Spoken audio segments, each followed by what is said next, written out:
Magandang araw mga kaibigan. Ito gusto kong iparinig o i-share sa inyo ang pagpapasalamat ni Pangulong Rodrigo Roa Duterte doon sa katatapos lang na INC Peace Rally. Meron siyang personal na mensahe. Ganon din ang VP Sara, mas nauna siyang nagpahayag ng pasalamat.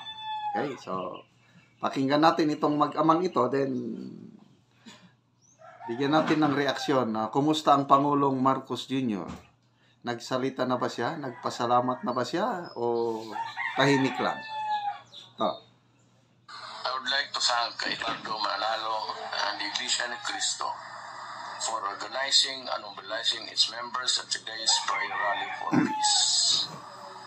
This is what our country needs in these critical times. Yes. Not impeachment, no waste of government resources, not self-serving schemes, no divisive action. We must unite. We must move forward as one. We must serve the people. I would like to thank all groups and individuals who have the best interests of our country and our people in their hearts for showing up to be counted all over the country. This participation in the prayer rally show that they know and care what is happening in our country today. Amid all this noise, let us be forceful and ensure the meaningful future for our children and our children's children. Let us demand what is due to our people. Okay, so yun. This is what our country needs. Yung ganong peace rally. It's not divisiveness.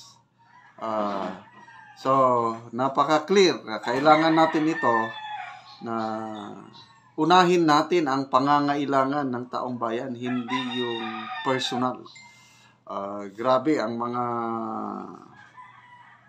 talumpati ng mga INC leaders na unahin ang taong bayan, hindi unahin ang inyong sariling kapakanan. May mga panawagan sila sa government leaders ngayon, hindi kami bobo, hindi kami mga tanga.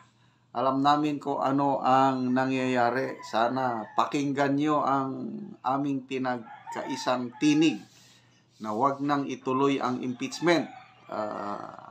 As in support pala sa panawagan ng Pangulo na wag nang ituloy ang impeachment dahil hindi nakakatulong ni isamang pamilyang Pilipino. Okay, ito naman yung kay VP Sara na unang pasalamat niya ito.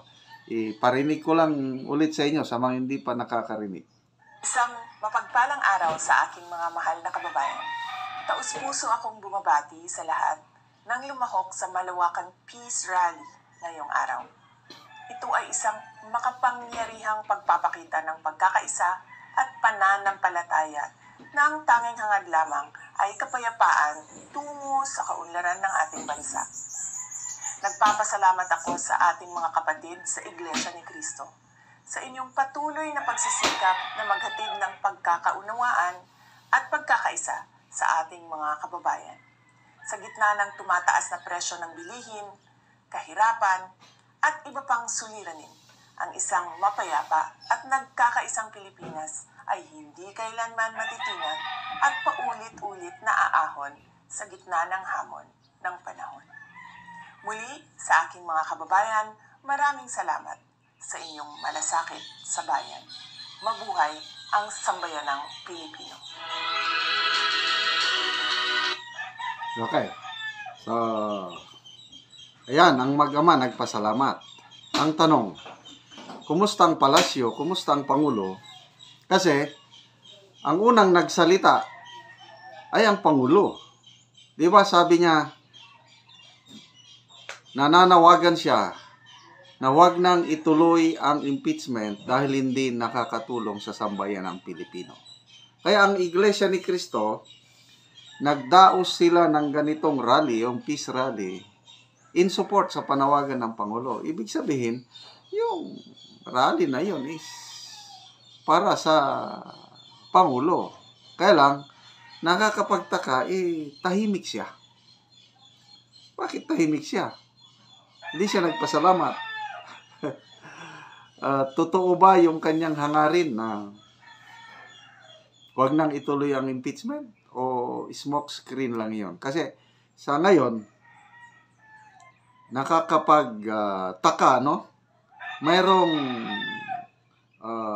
dinner ng Pangulo with senators yung gabi ng January 13. Immediately after the rally, nag-dinner sila sa palasyo. Bakit na timing? Ano ba yung dinner na yun? Sa Armed Forces of the Philippines, meron kami tinatawag New Year's Call.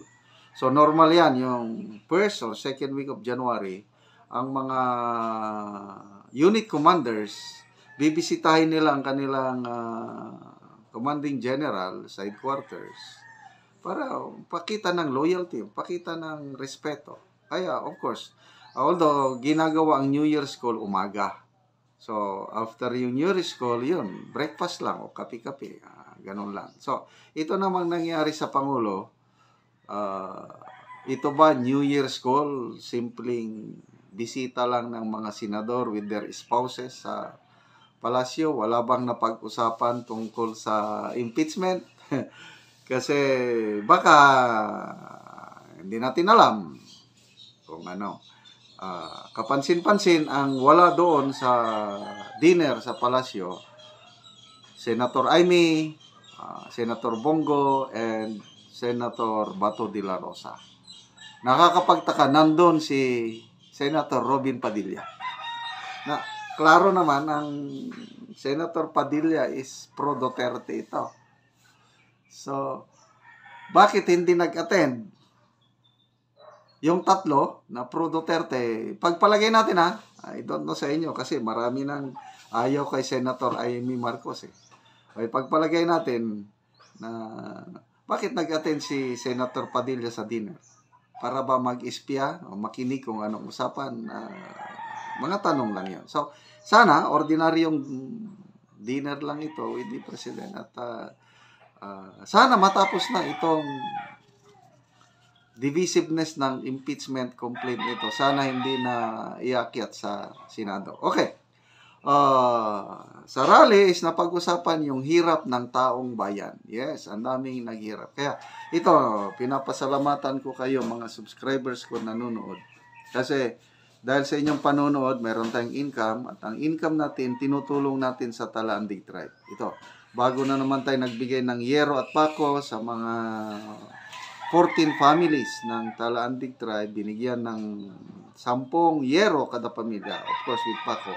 Ayun, nakakapagpatayo na sila ng sariling bahay nila, hindi na sila natutuluan. So, panoorin yung video na ito, kasama kayo sa pagtulong sa pamilyang ito. Karon sunata karon diri sa balay ni Realin.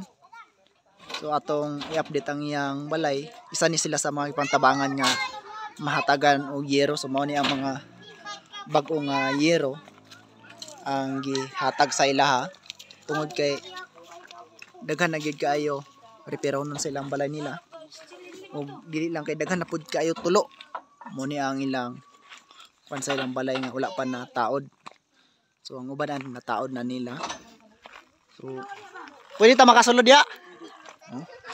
Man buntag mo dili nilang kuan nagkalingaw pa og kuan repair pangguba ang mga daan. So moagi ko mo din ang ilang dinhi. Ini ang ilang kusina din mga slot na gid kayo ang mga atok. Kani mga bag-o na ang uban din bag-o na Kuno gyapon na siya sir kay kuan na gyapon katuluan na. Lagi.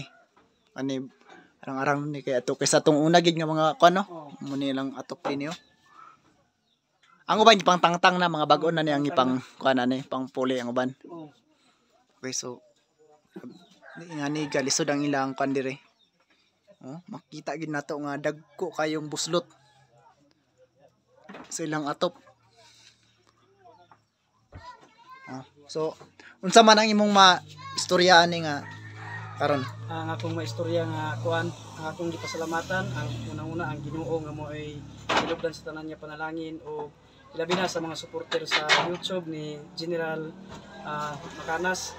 Sir, salamat sa imong gihatag nga gikan sa Ginoo nga imong gihatag kanamo aron sa pag hatag kanamo sa among gikinahanglan labi na sa among balay nga reperunon gyud kaayo kay makita gyud sa akto nga kuan gyud gatulog gyud unya daan na gyud sad kaayo gyud unya.